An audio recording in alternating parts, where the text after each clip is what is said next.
الحمد للہ رب العالمین الصلاة والسلام علی خاتم النبیین وعلی آلہ وصحبہ اجمعین اما بعد فاعوذ باللہ من الشیطان الرجیم بسم اللہ الرحمن الرحیم قال اللہ تعالی فی سورة التوبہ فَإِن رَّجَعَكَ اللَّهُ إِلَىٰ طَائِفَةٍ مِّنْهُمْ فَاسْتَأْذَنُوكَ لِلْخُرُوجِ فَقُل لَّن تَخْرُجُوا مَعِيَ أَبَدًا وَلَن تُقَاتِلُوا مَعِيَ عَدُوًّا إنكم رضيتم بالقعود أول مرة فاقعدوا مع الخالفين۔ ترجمہ: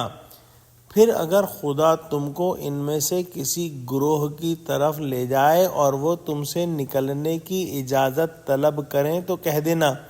کہ تم میرے ساتھ ہرگز نہیں نکلو گے اور نہ میرے ساتھ مددگار ہو کر دشمن سے لڑائی کرو گے۔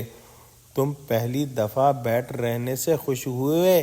تو اب بھی پیچھے رہنے والوں کے ساتھ بیٹھے رہو۔ غزوہ تبوک کے موقع پر جب نفیر عام ہوئی کہ ہر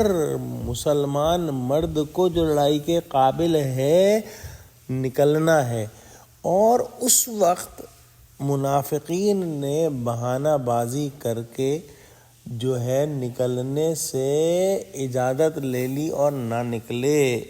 اللہ سبحانہ و تعالی کو یہ بات سخت ناپسند آئی، اور پھر اللہ سبحانہ و تعالی نے ان کا مزید کسی دوسری مہم میں مسلمانوں کے ساتھ نکلنے ہی کی منادی فرما دی۔ یعنی اب اگر یہ لوگ کسی دوسرے غزوے میں ساتھ چلنے کی آپ صلی اللہ علیہ وسلم سے اجازت مانگیں تو فرما دیجئے کہ بس تمہاری ہمت و شجاعت کا بھانڈا پھوٹ چکا اور تمہارے دلوں کا حال پہلی مرتبہ کھل چکا، نہ تم کبھی ہمارے ساتھ نکل سکتے ہو اور نہ ہی دشمنان اسلام کے ساتھ مقابلے میں بہادری دکھا سکتے ہو، لہٰذا اب تم کو تکلیف کرنے کی ضرورت نہیں۔ عورتوں، بچوں، اپاہج اور ناتواں بڈھوں کے ساتھ گھر میں گھسے بیٹھے رہو، اور جس چیز کو پہلی دفعہ تم نے اپنے لیے پسند کر لیا ہے یعنی منافقت اور بزدلی،